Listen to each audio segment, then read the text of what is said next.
When my wife's best friend asked me out, I laughed, because I thought it was a joke. 7 days later, my wife left me, and that laugh became the most haunting sound I'd ever heard myself make. If you've ever had a moment where something felt wrong but you ignored it, this story is about that moment, and the price of not listening. My name is Daniel, and for 10 years I believed my life was solid. Not perfect, but solid. The kind of solid you stop questioning. I was married to Laura, my college sweetheart. We had routines, inside jokes, a shared grocery list app, and a couch molded exactly to our shapes. Comfort can look a lot like happiness when you stop checking the difference. Her best friend, Mia, had been part of our lives almost as long as we'd been together. She was the loud one, the honest one, the say-it-like-it-is friend. She'd helped me pick Lara's engagement ring. She signed as witness on our marriage certificate. If trust had a face in our circle, it was hers. Which is why what happened felt so unreal. It was a Thursday evening. Lara was visiting her mother overnight, something she'd started doing more often the past few months. Mia stopped by to drop off a book Lara had lent her. I told her she could just leave it, but she said she was already outside. I opened the door expecting her usual energy. Instead, she looked careful. Quiet. Like someone walking across thin ice.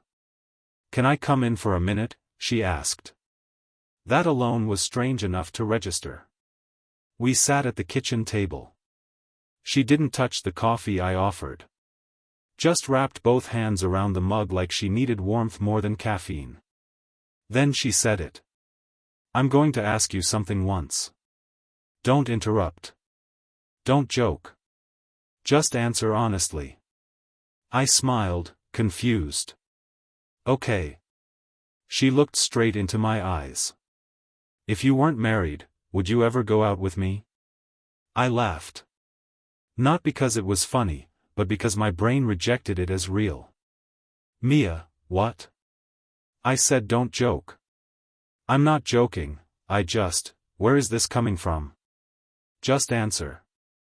"No," I said. Instinctively. Firm. "I'm married to your best friend. And even if I wasn't, this is weird." She nodded slowly, like she'd expected it. No embarrassment. No apology. "Okay," she said quietly.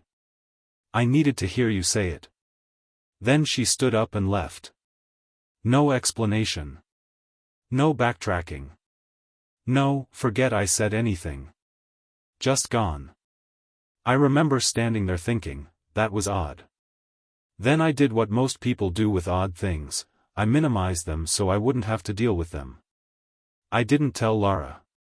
Not that night. Not the next day. Part of me thought it would create drama out of nothing. Part of me, if I'm honest, didn't want to deal with the implications. That was mistake number 1. Over the next week, something shifted at home. Not suddenly, more like a radio station slowly drifting off frequency.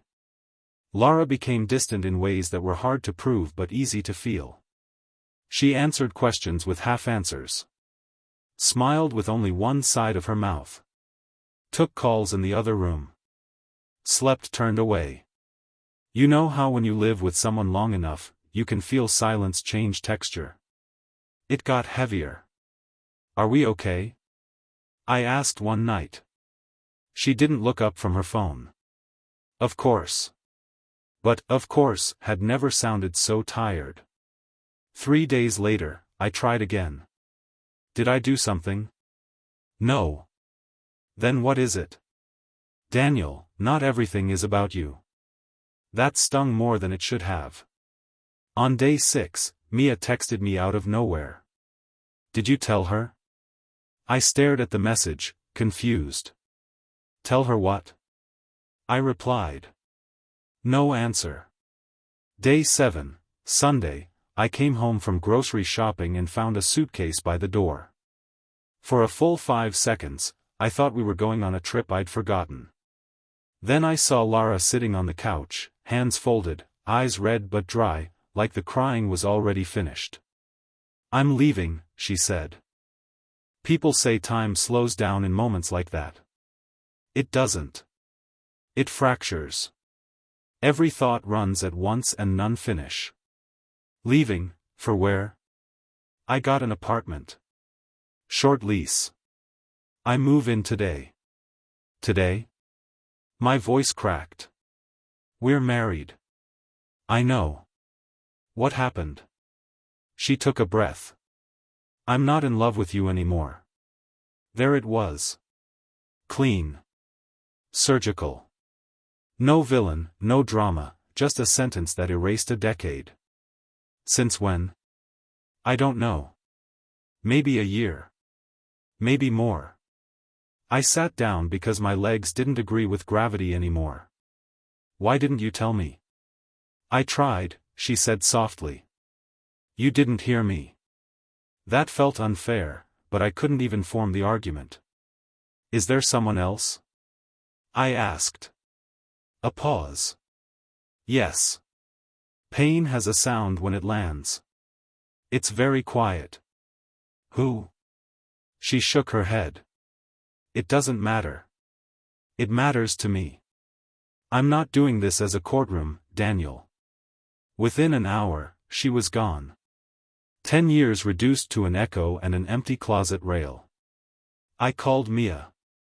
Not because I suspected, but because she was the one person who knew both of us well enough to explain what just happened. She didn't answer. I texted, "Did you know?" No reply. That night I barely slept. At 2:17 a.m., my phone buzzed. A message from Mia. I'm sorry. I tried to prevent this.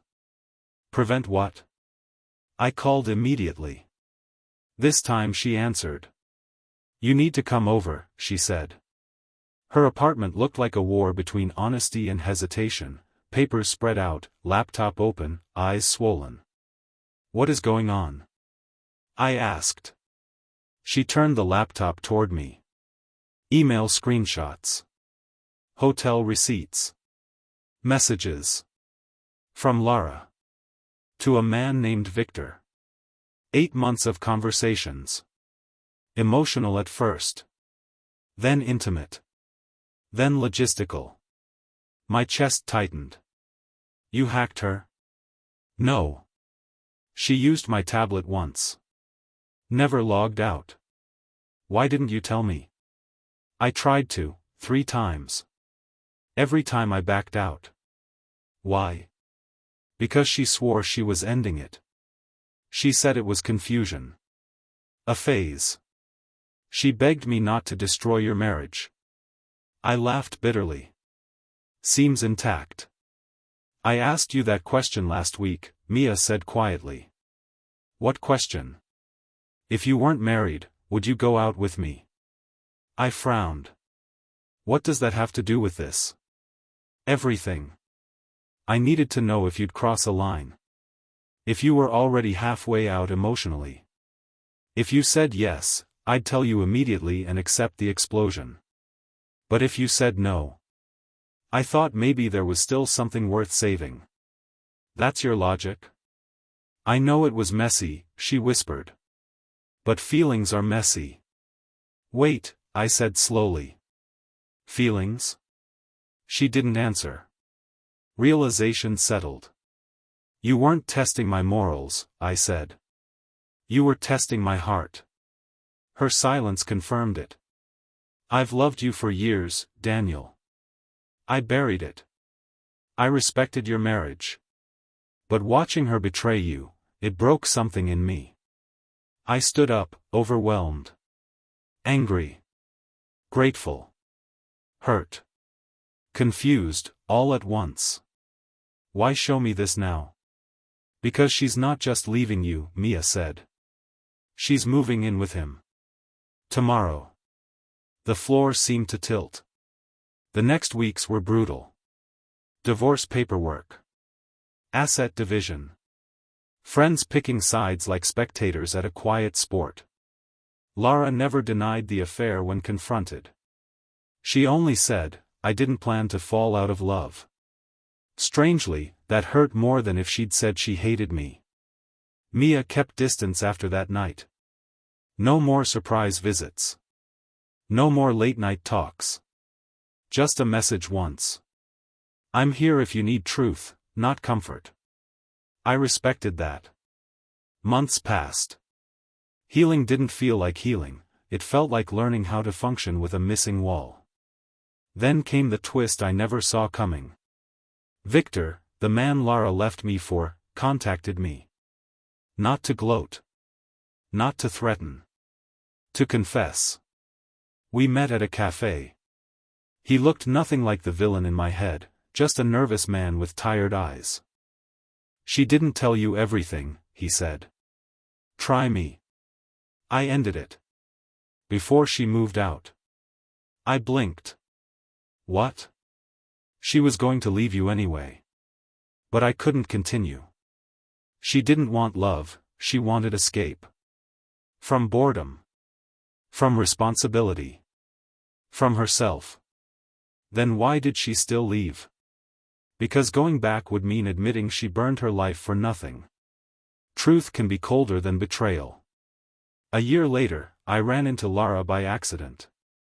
She looked older, not physically, but spiritually. Like someone who had been arguing with their own reflection too long. I made a mistake, she said. I nodded. Yes. I thought love was supposed to feel intense all the time. No, I said gently. That's adrenaline. Love is quieter. We didn't get back together. Some bridges are meant to teach, not reconnect. And Mia? She never pushed. Never positioned herself as the replacement. She showed up consistently, as a friend first. Honest. Steady. Real. We started dating 2 years later. Slowly. Carefully. Transparently. On our first official date, she smiled and said, "So, if you weren't married, would you go out with me?" I laughed, but this time with certainty. Yes. I would. Here's the truth most people learn too late. The person who crosses a line isn't always the villain. The person who stays silent isn't always loyal. And the person who asks the uncomfortable question might be the only one trying to save you. If something feels wrong, don't laugh it away. Listen. Sometimes the warning comes disguised as the most inappropriate question imaginable, 1 week before your life changes forever.